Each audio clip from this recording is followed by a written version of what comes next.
Ian Abrahams, I'm coming to you. Moose. Hi Jose, how are you? You're good, thank you.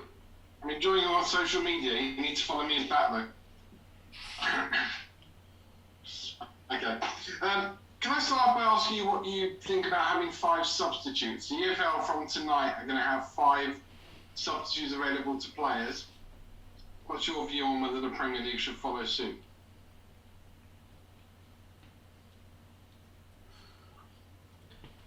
What I don't think is important.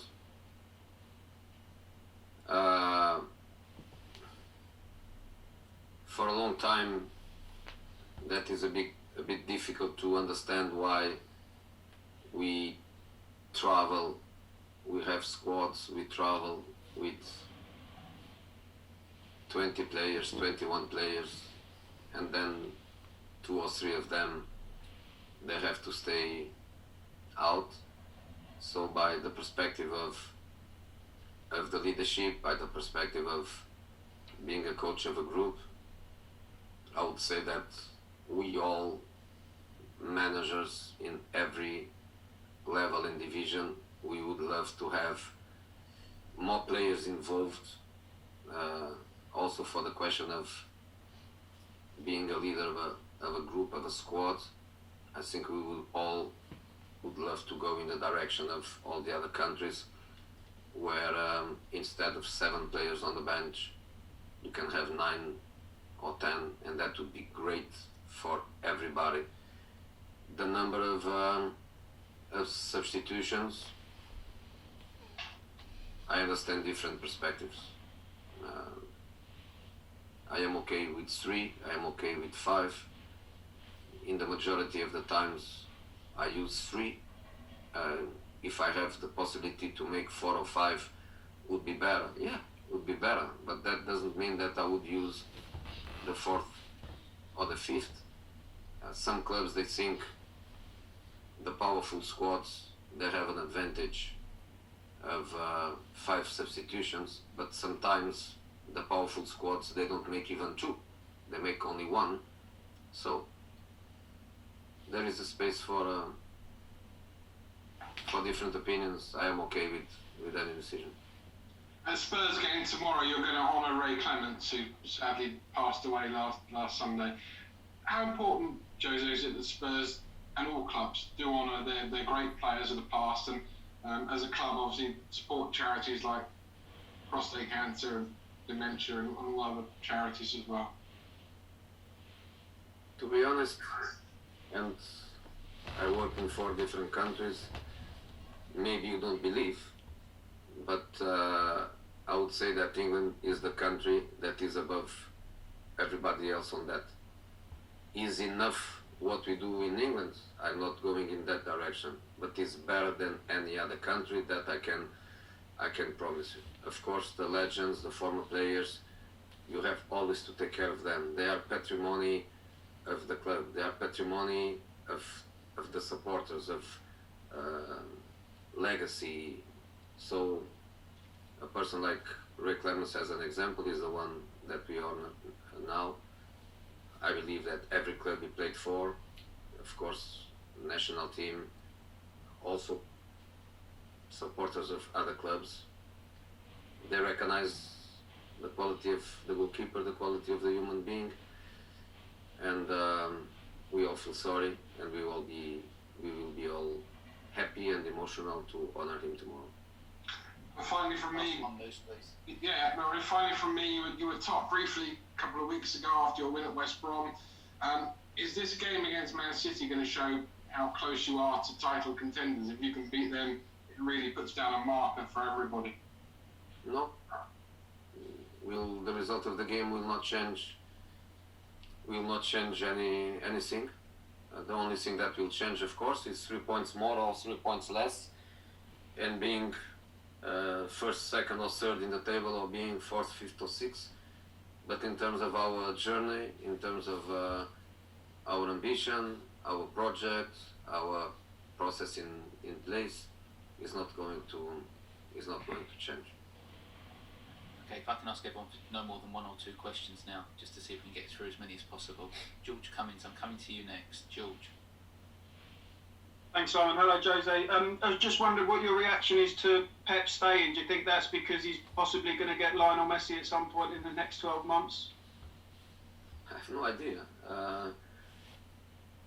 The only thing for sure is that nobody put a gun on Pep's head to sign the contract. So if he does that, it's because he's happy to do it. He's happy to be there. He has for sure conversations with the club's powerful people, and he knows what he will have ahead of him for the future. He has motivation. He loves it there. So if he does that, it's because he's happy to do it. So I'm happy for him. And just going back to Gareth Southgate, are you saying your England players are being treated differently? They're being treated differently? I told everything I wanted to say. Jose said everything he wants to next, so I'm now going to move it on. We will go to Esport Turkey, Kajil Ozge. Apologies if I haven't pronounced properly. Just unmuting you now. Hi Jose, I am Jill from Esport Turkey. By the way, congratulations on your first anniversary with your team. To me, Tottenham plays currently the best football in Premier League right now. Your transfers were spot on. The confidence of the team has improved also. But when do you think this first game reached the level that you want?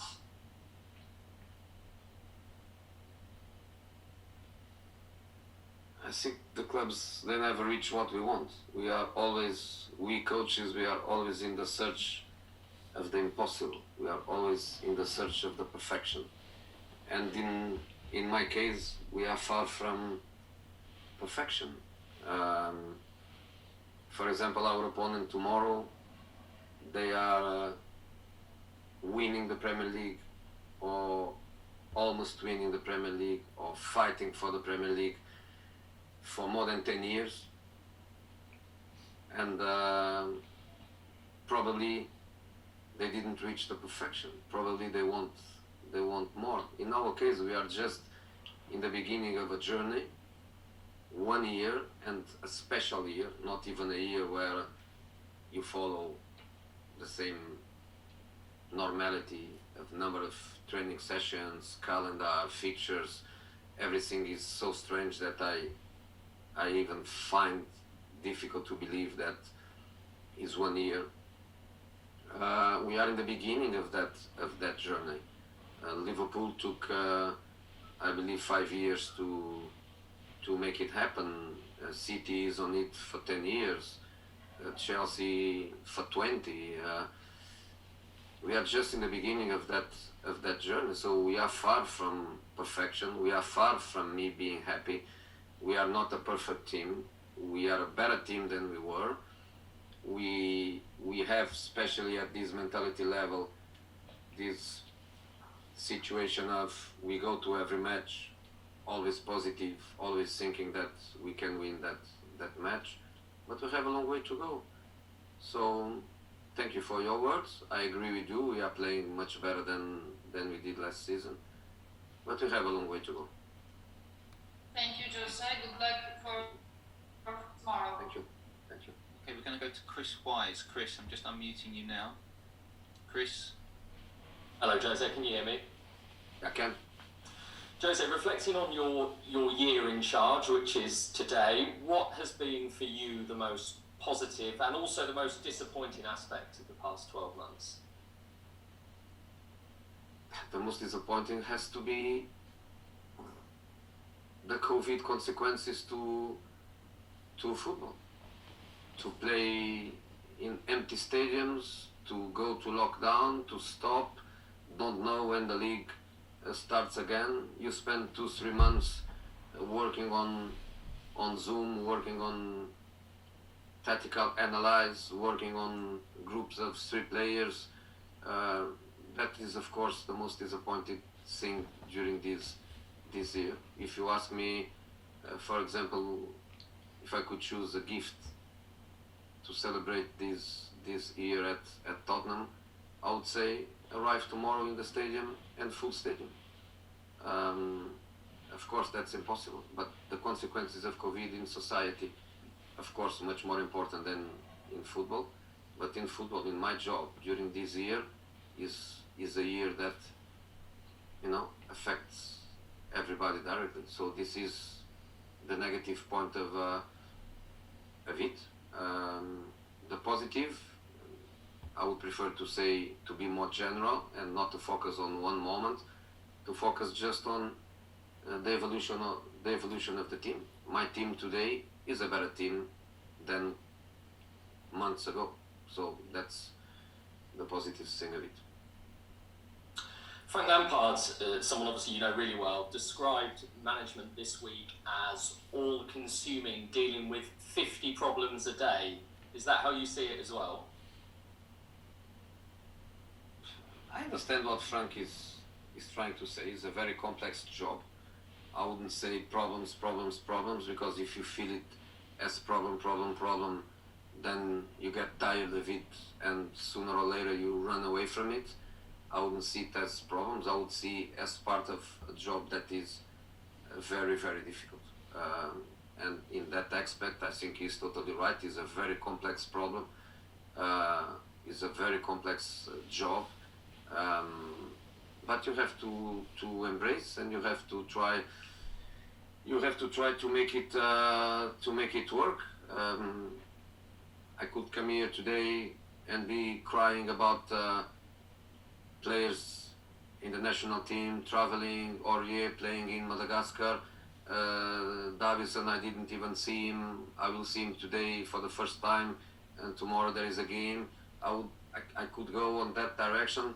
I prefer not to go. I prefer to try to recover the players the best we can, and to try to present the team the best we can tomorrow. But yes, is a job with lots of problems. Yeah.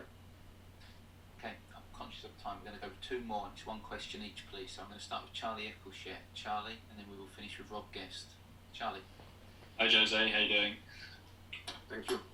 I just wanted to ask, when you played City in February, it was a game you won, but you had to be kind of ultra defensive for long periods. It was without Harry Kane. I just wondered how much do you think the team has evolved since then, and how differently the pattern of the game will be tomorrow compared with that game in Feb? We are a better team, and City too. City did roughly under £50 million market. It's one more year of Pep. It's one more year of these players working with a fantastic coach. Last season, probably in that moment, they knew it already that they were not going to be champions. Now they don't know that. Now they are in the fight, and when people look to the table and see they are 11 or something, that's not right. They have one match in hand. If they get these 3 points, they get top 4 or top 5, and the league just started a few weeks ago. So they are a very good team. That doesn't change. We are a better team, and especially we are more confident. We have a different identity. When we played them last season, we were just trying to survive. We were trying to get the points to take us in some direction on the table that could allow us to finish a top 4 or top 6, to give us something. This season we are a different profile of team. We are just different. I think we are a better team. We are a team with more solutions. If I'm not wrong, against City we played or Sonny striker or Lucas striker. Harry Kane was not there. I think we played Jeff Tanganga left back. We didn't have a left back to play. Tomorrow we have Ben Davies, we have Reguilon. We can choose between one or another. We are in a better position, but nothing changed. I think they want clearly to be champion. That's what they want for the past 10 years. And we want to win the next match. And the next match is tomorrow. Last question from Rob Guest before we move on to the writtens. Rob, I've just unmuted you. Is the last question? Last question for the broadcast, yeah. Rob, you need to unmute yourself. Try again. There you go. Hi Jose. During the international break, Steven Bergwijn returned early to Hotspur away. What exactly was the issue with him, and do you now deem him fully fit? He went to the national team injured. So he was not involved in our match against West Bromwich, not even on the bench, because that week he was injured. So even so, he reported to the national team. They had their medical team analyzing him, and they decided that they didn't want to keep him there because he wouldn't be ready for the next match. So they sent him. So he stayed here for the past 2 weeks, and in 2 weeks he managed to recover and is available for tomorrow. Okay, thank you. That concludes the broadcast part of the press conference.